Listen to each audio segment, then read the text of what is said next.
My nerves. Hello, folks. Hey, this is Dr. Terry and Tom again with the Metaphysical Mysteries, the most interesting part of your day.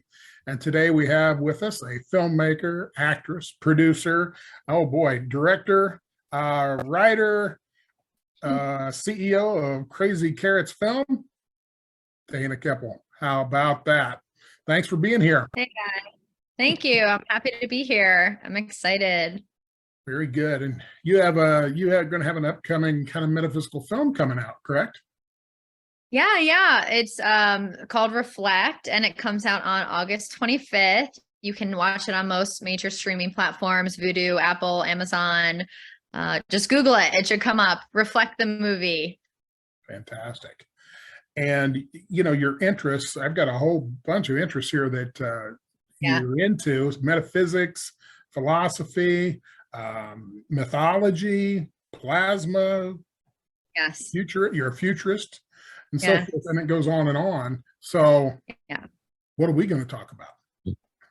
Yeah, well, I guess I could tell you guys a little bit about my film, and then I can't tell too much though, and then we could just dive into random metaphysical topics. That sounds good. Okay. We'll just see where the conversation goes. Sure. Okay. Well, tell us about the film. What's it all about?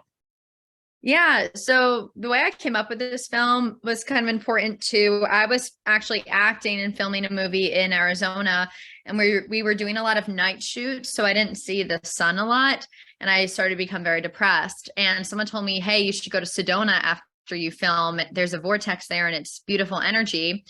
And at the time, I didn't know much about it, so I went. And yeah, just being there and feeling the energy and feeling so lonely at the same time made me think, like, I should write a movie about a couple girls, 5 girls that go to the desert or Sedona and have a spiritual experience. So as soon as I got home, I started writing what was to be Reflect, which we actually shot 3 months after I wrote it, which is crazy in Hollywood time. So yeah, I wrote the script in about 2 weeks, really fast. I did maybe a couple revisions, and then I started raising money right away. And then, we raised the money in a month, which is also crazy. And then we filmed it in December 2021 in Sedona. But yeah, it's about 5 girls, come from all different backgrounds, and they take a road trip to Sedona. They're invited on a spiritual obstacle course. So then I can't tell too much, but they get there and a lot of weird things start to happen in this vortex. There are some rumors, of course, about shadow work. And when you do work on yourself, a lot of dark things can come up, and a lot of people are scared of that. And my movie is, without giving too much away, hopefully shining a light on it's okay for those things to come up, and there is a light at the end of the tunnel. So yeah, that's as much as I can. I can't give too much about the movie unless you guys want to ask specific questions, but hopefully it can affect guys and girls watching it. But hopefully what people take away from it is just to ask more questions about themselves, their backgrounds, their beliefs, their thought processes, and just realizing that they can change their life at any given time and they can change their beliefs. But the most important part of that, in my opinion, is healing yourself. Fantastic. I figured you would have 2 intrepid podcasters that would go on this adventure with you and document it as you 5 girls go through this process. That'd be cool. Yeah, there is actually, funny you say that, there's a character in it who's actually my boyfriend. His name is Beal, and he's an interdimensional podcaster, TV reporter who is basically, they're on a TV show. I could say this, they're on a TV show, an interdimensional TV show called The Game of Life. And he's reporting on what's going on, almost to like laugh at the absurdity of life and how there are these things out there watching us. So yeah, I thought that would be a funny little thing to add in it. That's good. Well, it gets into philosophical thought too. I mean, because clearly a lot of people are, kind of the belief that we are in an illusion, and science is pretty much approved, says that's it. If you believe the Max Planck Institute, which, I do. And so if they are an illusion, then these spirits, their thoughts are these spirits may actually be, other people that are helping you in the illusion as we're all working out different problems as a group. Yes, that's just kind of I have so many different philosophies. I like to call myself a metaphysical philosopher. But yeah, my theory, and these are all, obviously my opinions and my perspectives, which I'm very aware of, and I don't claim to be right about anything. But my experience has been that I think we are some type of fluid holographic reality projection of our soul. And I think that not only are there millions and many realities that split off every time we make a choice, but there are also other dimensions where our future selves live, or part of our soul family live. I don't claim to know what that is, but I've always thought so that's like, it's a grid, basically, like picture a cross. I've always wondered, because 3 is a special number, what is that other third almost dimension of that? So if we have the realities and we have the dimensions, I was like, I wonder what the other thing is connecting it all. And that's, how I started. That's one of the ways I started looking into maybe plasma, or as I like to call it, love, is this glue that binds everything and maybe can, help people travel through it or something. Who knows? Who knows, right? Yeah. How metaphysical would you think the Hollywood community is these days, as maybe compared to back a few years ago?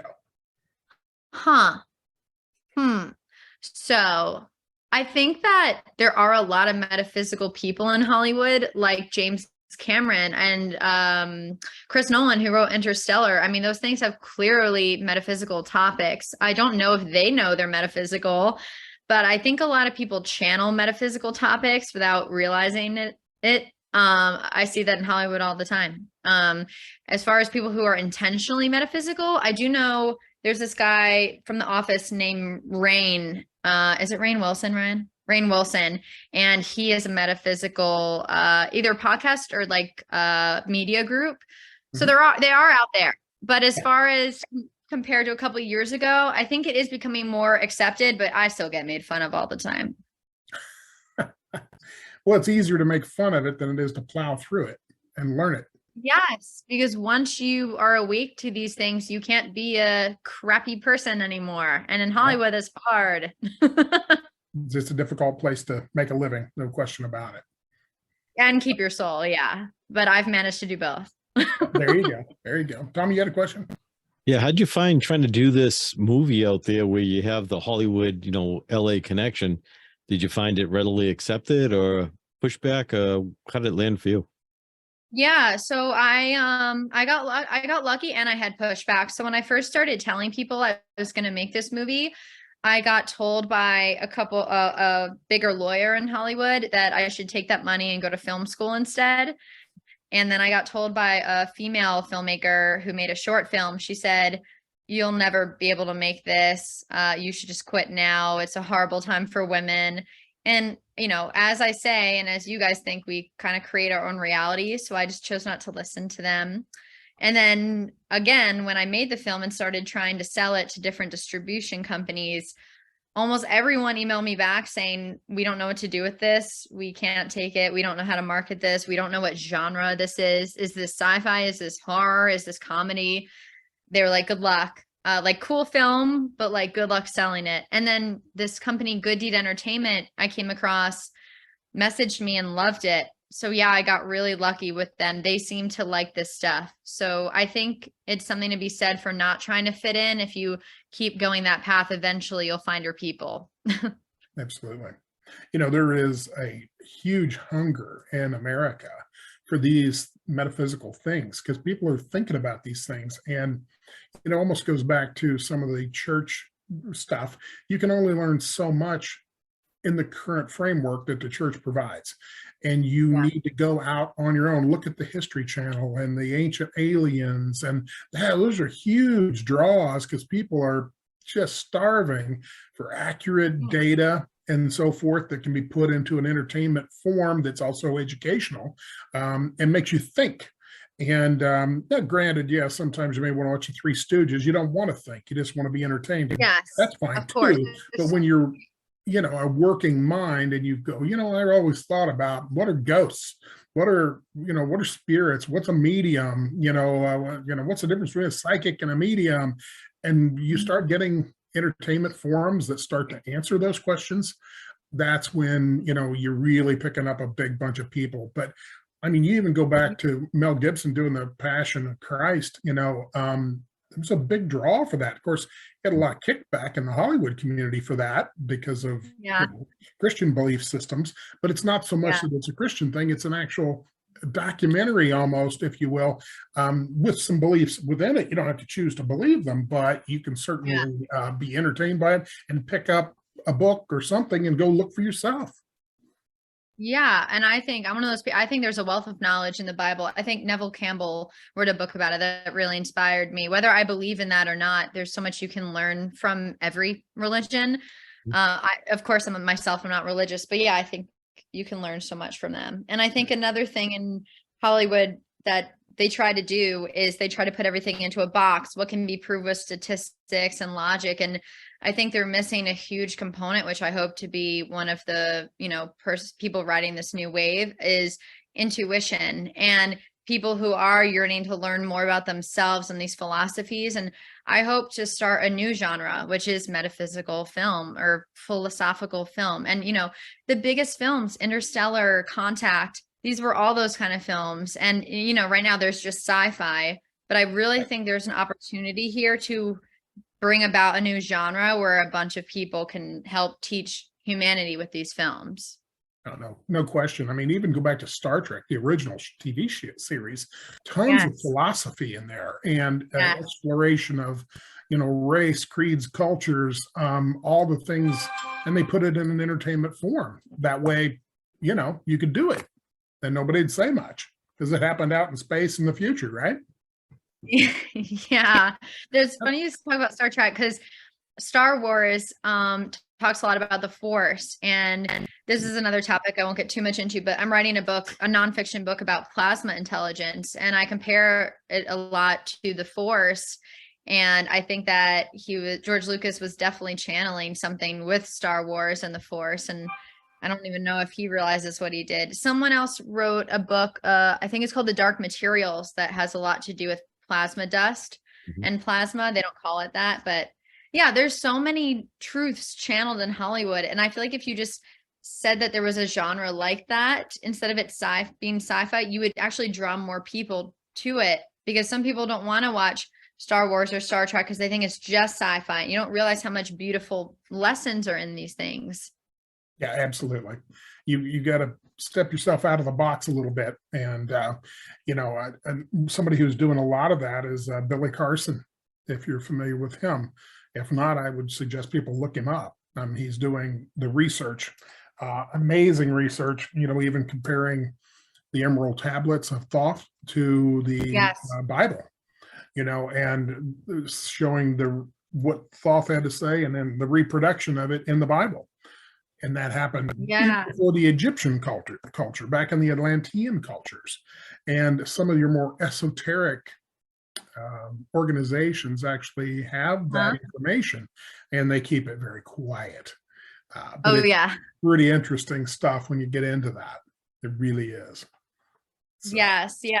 I've heard about him on TikTok. I don't know him well enough to speak on him, so I don't want to embarrass myself, but sure. I have had, for instance, I don't know if this has anything to do with anything, but I had a channeling or just something come to my head once about the star Cygnus, or as a constellation Cygnus, the star. And then something told me it was something called the Star of Bethlehem, and I looked more into it, and I went down this whole rabbit hole and then looked into this. I think it was a star called Deneb. And then it's too much to talk about, but I think that a lot of people channel these ancient things because from at least what I've read, the real knowledge, ancient knowledge, was kept in memory and in DNA and passed on. So as much as these secret societies do want to hold it close, I think people that are meant to channel it are going to channel it whether or not they release it. So, the right people are going to figure out this information one way or the other. No question about it, because, we have our conscious mind, which we use to communicate like we are now, but then you have your subconscious mind above that, which controls everything. And then above that, we upload our stuff into the universal consciousness, or some people call it God consciousness, depends on your belief system. And then everybody can access that. And so this is why people, they get inventions, one in China and one in America at virtually the same time. They're all channeling from the universal consciousness. You know, Tesla was a big believer in that kind of thing. So metaphysics is really moving forward. And I think it was, you know, it was, religion has always been the persecutor of metaphysics through the eons of time, because lots of religions, you know, apply certain control principles on their constituents.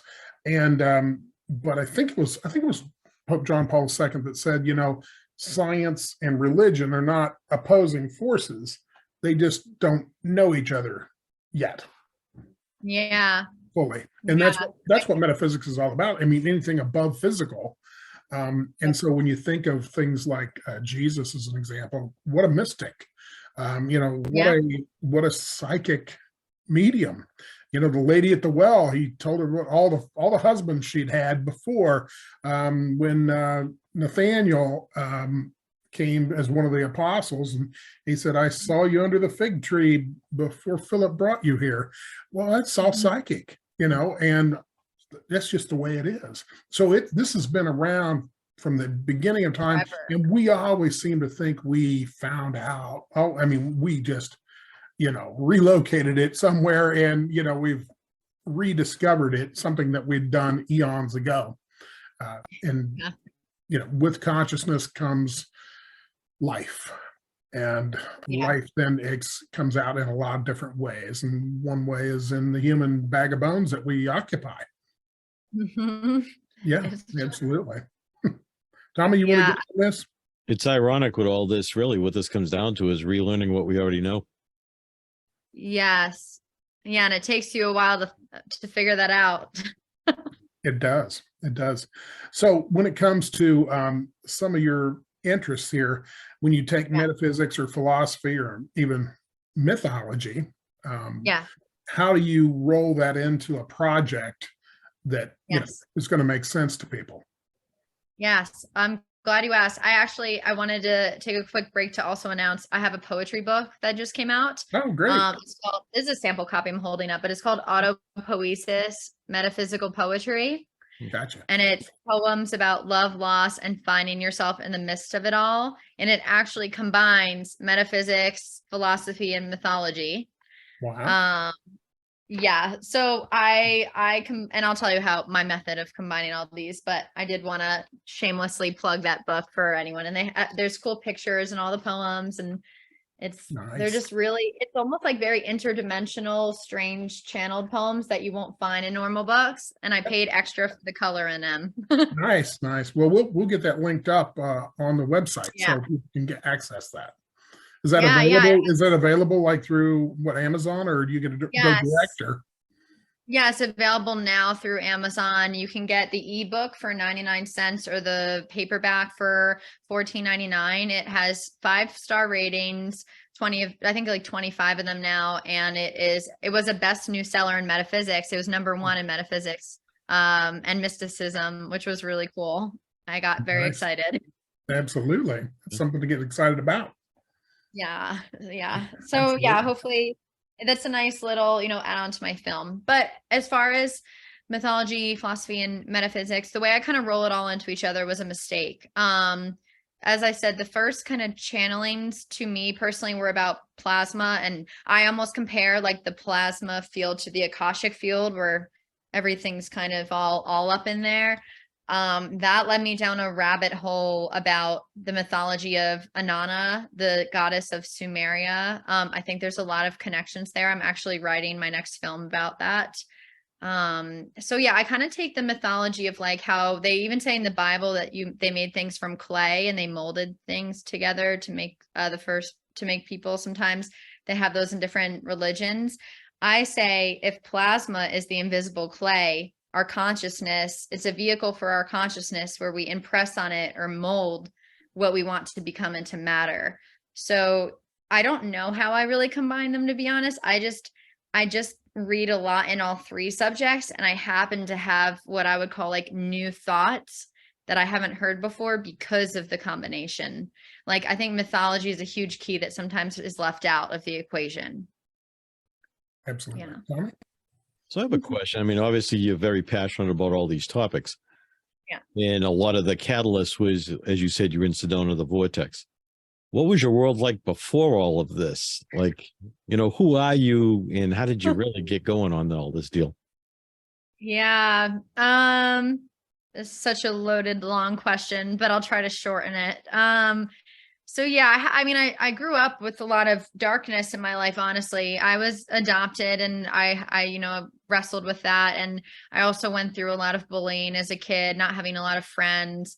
I had, some unfortunate traumatic things happen with a gymnastics teacher who, we should not have put our trust in. And then through my teenage years, I developed a drug and alcohol addiction. So I had a rough go of it, I would say, the first 20 years of my life or so. And then I got sober at the age of 21. And then my life really started to turn around. I read the book, The Secret, then.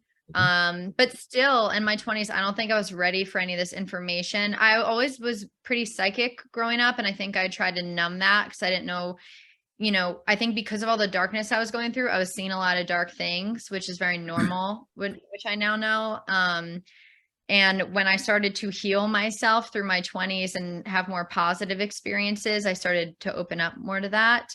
But yeah, even in my 20s, I was still very asleep. I was, obsessed with normal, mass media things, consumerism, TV, movies. Not like those are bad, but that's the only thing I would do. And there wasn't anything outside of that. No nature, nothing. Nature was not even a thought in my mind. And then I have to credit LA. I moved to LA and I think that was even my low point, feeling very lost here and just like not knowing who I was. And that all led me to, where I was acting in this place in Arizona, being like, I'm depressed. It was a great experience, but I was like, I want to do more than just act. It all kind of just exploded. I started doing transcendental meditation and started channeling things, remembering things from my childhood. And then I started writing and directing movies and really found my passion for writing and directing, and then for writing books about these metaphysical topics. So here I am now. That's the shortest I can make it. No, it doesn't have to be short. I think it's interesting to audience, to know who you are in the track record, because some of them may be walking the same path or similar paths. Yeah. And I will say, like, I think, even the biggest speakers about spirituality, metaphysics, we're all on a healing journey and we all are human, which we can't forget. That's why I never say to put people on a pedestal or like think anyone's our hero. I think we're our own hero. And I think everyone's special and has their own talents. And I, think it's important to be very transparent that I still have trouble making friends. And I think it stems back to abandonment issues I'm still working on, where I think I associated being, when I was adopted, even this is therapy work I did, but hopefully it can help someone, because I was with my mom for only 9 months in her womb and then kind of ripped away, or that's how it felt. I've associated friendships and relationships with being very hot, very fast. And then after a year or so, they fizzle out. And I've always cycled through people, through friends and relationships. And I think I was just trying to connect to anything, where now through healing work, I've realized you have to have discernment and judgment and not just connect to anyone who gives you attention or who's nice to you. And, long-term relationships that are maybe slower or takes more time to get to know someone, those are healthy versus codependent relationships. So that was just a big thing that I'm finally learning now at 33. I'm learning so many things, but yeah, that's just a big realization. That was a big realization for me. Gotcha. Well, both Tom and I do a lot of work with folks that have a similar description to what you just described. And so, I was adopted as well. Oh, wow. So, my gosh, I didn't know that. Yeah. So, but, I found my biological family, though. I was like 50 years old when I found my biological family. So yes, great fun. It was a blast. It was super. We get along wonderfully, because I found out I had 3 sisters on my mother's side, and I had 4 siblings, 2 brothers, 2 sisters on my father's side. and then the brothers I grew up with. So I mean, I went from 2 to 10, like whatever, instantly, something like that. So yeah, it was a lot of fun. It was a fabulous. In fact, everybody I tell the story to, and Tom's heard most of it, not all of it, but because it's kind of a long thing, they said this, and everybody is very sincere when they hear this. They're crying actually because it's so nice. Yeah. This ought to be a Hallmark movie. They tell me that all the time. It's so unbelievable that, you know, you're only one person removed from your family your whole life. You know, I was always worried in high school and college, I don't want to be dating my sister. I felt the same exact way. I don't want to be dating my brother. Yeah, exactly. That's and you read these stories of that where you've, you know, met your half brother, half sister, and next thing you know, they've got 3 kids and been married for 20 years, and they find out they're siblings. Okay, now what do you do? That would be a nightmare. I think you're at the deep end of the pool by that time. So I think you're in for the long haul. But it's funny stuff. But yeah, I think folks that are adopted, they have a very unique situation where they're trying to really establish who they are, where they come from, and what we talk about, and try to be around people. You know, not that the adoptive families are bad; they're fantastic, totally supportive and very good. But sometimes you want to say, "Oh, how come I look the way I do, laugh the way I do, eat the things I do?" And you find out when you do meet your sisters and brothers and whatnot. Okay, now I know. That's where I got that.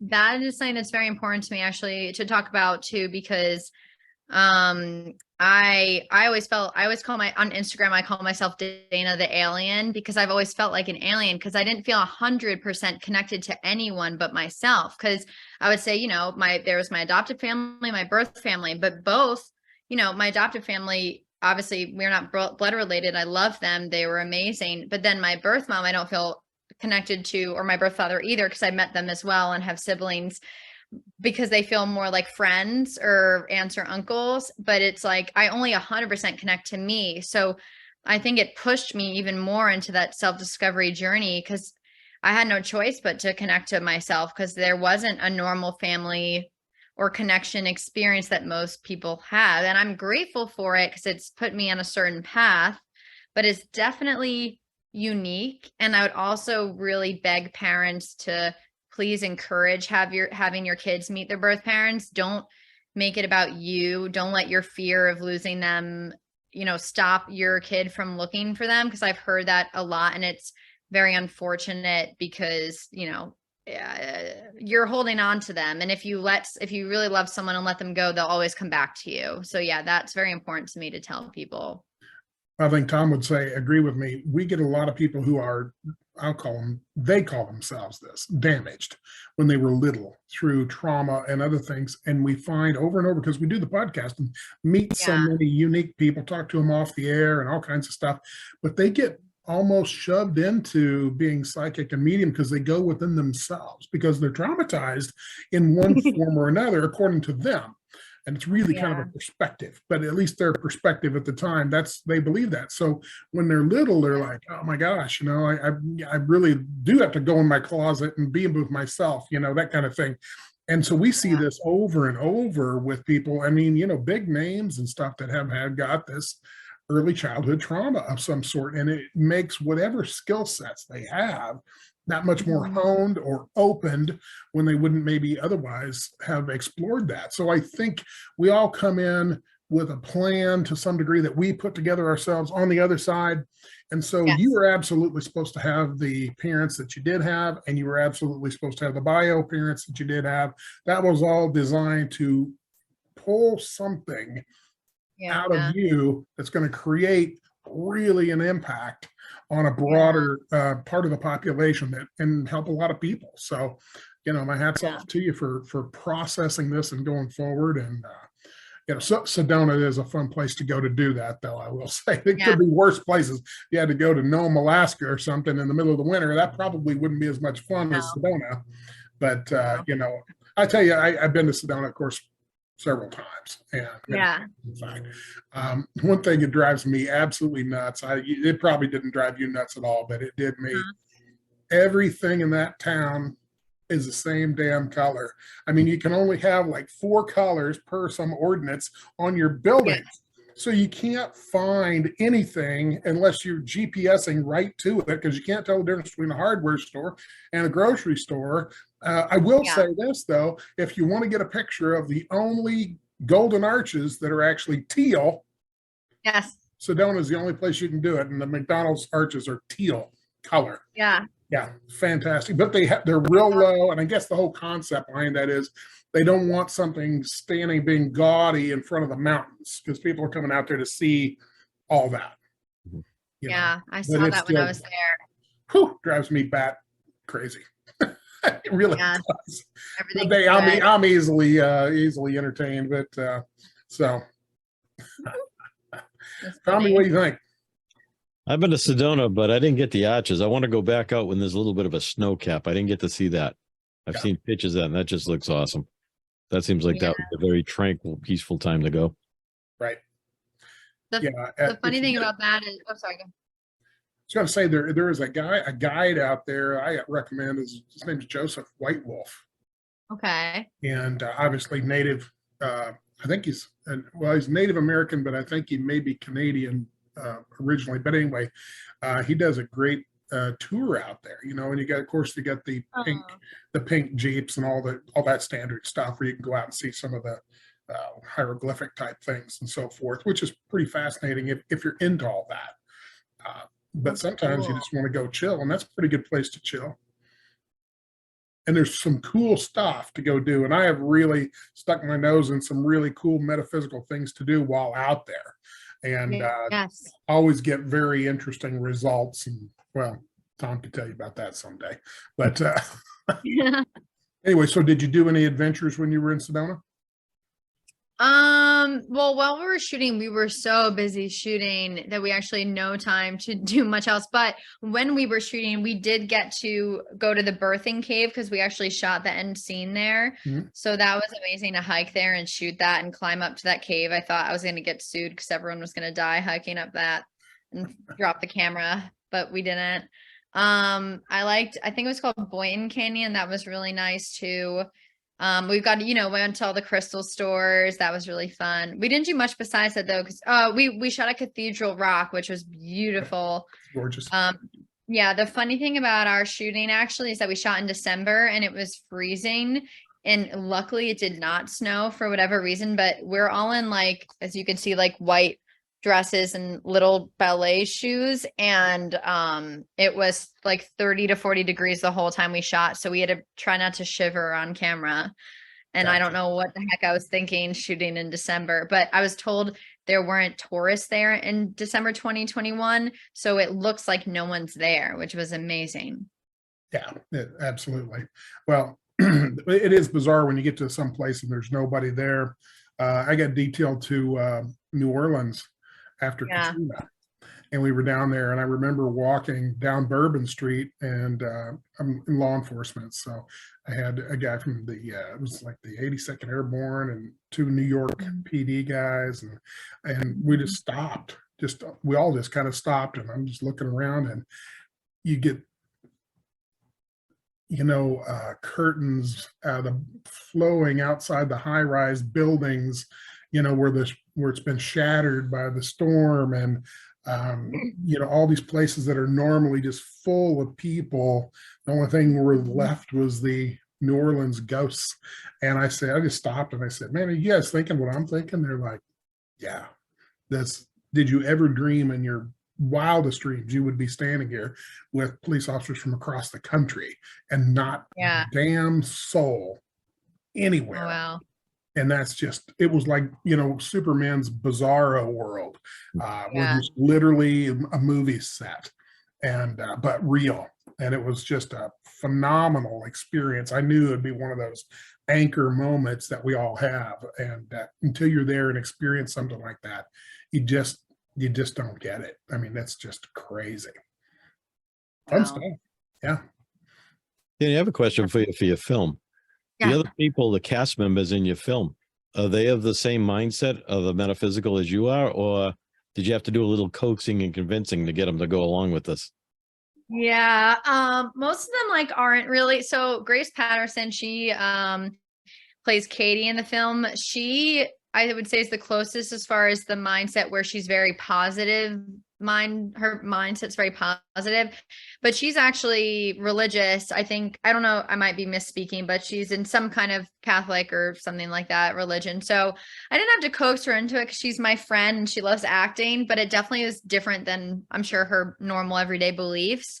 And then her cousin, Marissa Patterson, was also in it. She played Annie.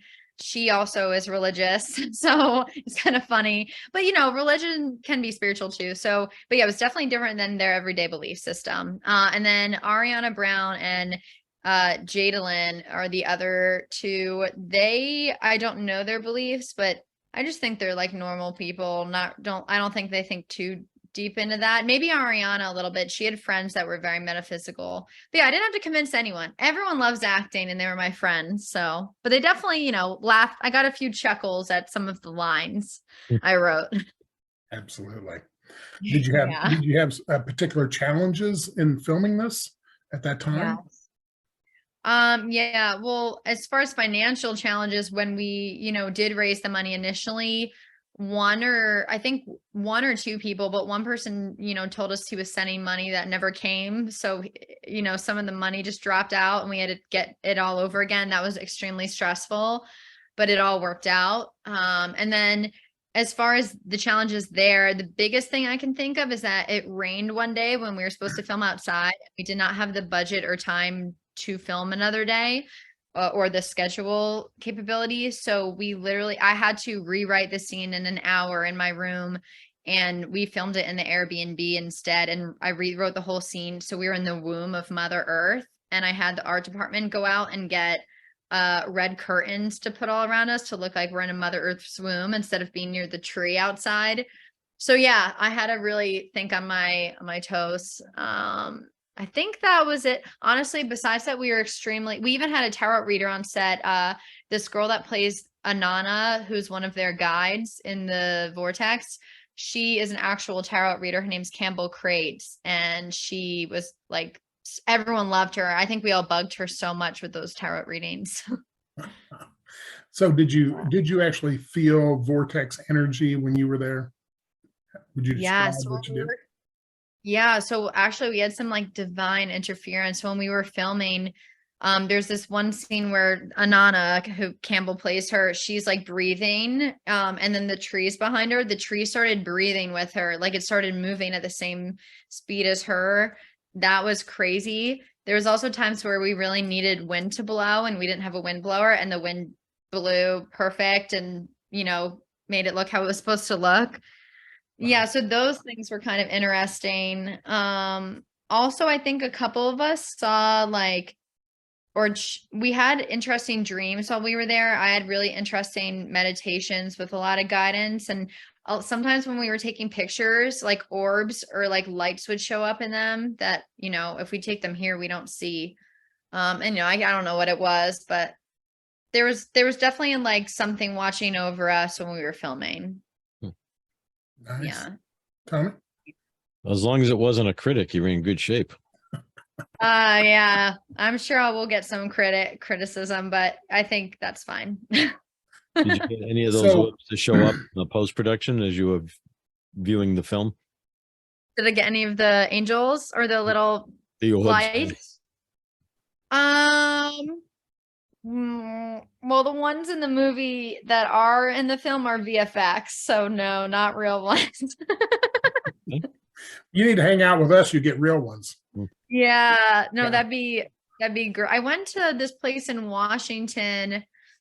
I think it's called East City Ranch, and I saw some insane orbs out there, and I have those on video. So like I know they were probably UFOs, but I know that stuff is real. Yeah. Yeah. Or out there. We've got some on our website, some really bizarre stuff that have been submitted to us or we've taken ourselves. The one that was, we had a couple of them. There's one of on the website, a green person inside a shower. It's actually, they're dead, but it came up green when photographed. Really bizarre. We also had one, it didn't show up real well on film. You almost have to see the original, is in touring the Tom Sawyer Cave in Missouri. Okay. So we had anomalies show up that do occasionally show up, and a couple of different ones, and a mist that came through in the middle of this cave, and there's no way that could actually happen. And we actually showed the people there who work it, run it, and they said, oh yeah, this is actually, you captured it. That's what we see, exactly what you've got, and this is really a good one. So unfortunately, it doesn't transfer from the original camera onto the internet very well. You know, it's unfortunate. I would recommend people actually turn the lights off when they look at that particular piece to get the better sense of it. And you got to look at it a few times. And the thing is, my wife and I were in there. I was doing the stills and she was doing the video, and it was absolutely 1000% pitch black. We were just shooting into the area where this was supposed to take place. And bigger than crap, we caught it on video and stills. Very cool, very cool stuff. So yeah, so there's a lot of stuff out there, and we do have a lot of orbs on our site as well. So fascinating stuff. It'd be a good place to go shoot the sequel to the movie. Yeah, there you go. There you go. Well, we got some other stuff coming up too in Hollywood, so to speak, which is it's metaphysic and kind of religious too. As I saw the Pope's Exorcist, that kind of stuff is up there, and that is a real thing. Exorcism is a real thing now. The way they show it, of course, there's the Hollywood tilt on everything to make it a little exciting and put the right music to it and all that sort of thing. So I think those kinds of things are absolutely fascinating to people.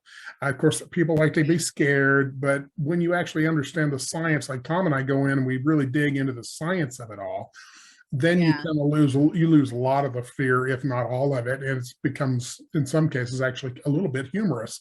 But for most people, it is really scary stuff. But that goes right back to what you're trying to do, is get into the whole metaphysics and that whole exorcism type series of films that are out there. That is really something people like to watch, and they don't understand it necessarily, but they like to watch it.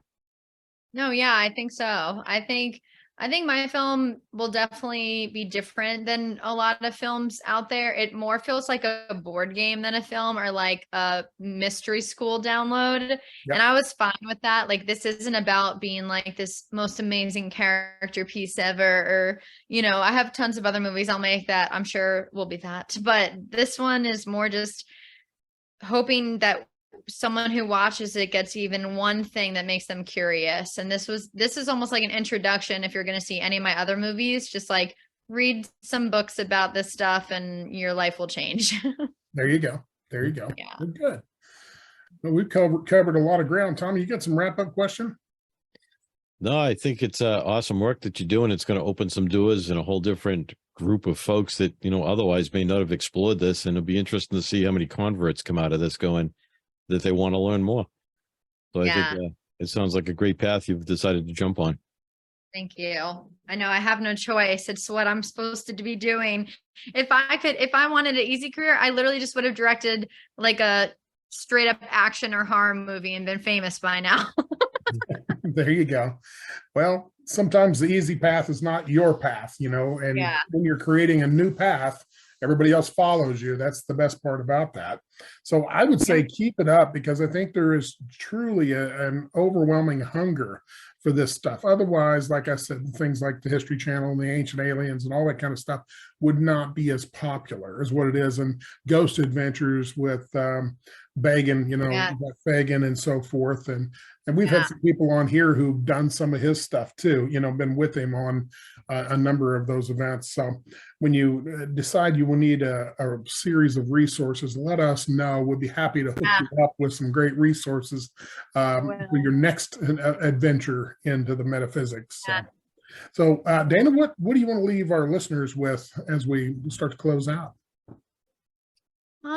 Let me think. I guess I'll just think of 3 things that I want to tell people. I wish I thought of this before, but I'll just take one thing. I wanted to shout out a company that has really been integral in my process. And I feel like the thing I love about them is they want you to listen to yourself over everything, but they still teach you a lot of cool stuff. The Monroe Institute, the Gateway Experience was like a game changer for me to do. I did that last year, and it really opened my mind up even further to consciousness travel and meditation and remote viewing and all of those things.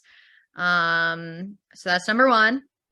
Number two is if you do feel like alone or like giving up, or like you have this mission and you don't really understand it, but you're just like doing these certain things and you don't understand what you're doing, my advice is to keep going in whatever your life's passion and whatever your heart wants and your soul wants, because even though it is a harder or longer path, I think, you know, amazing things can come out of it, and there is always light at the end of the tunnel. So, you know, as depressing as it can be to feel like you don't have that many supporters or friends, if you get through that, kind of like the alchemist, the desert and the alchemist, you will come out the other side with amazing people and amazing experiences. And just, you know, even if it takes some years, like just push through it, because at the end of the day, like, you know, you'll still have your soul and you'll be doing what you want to do.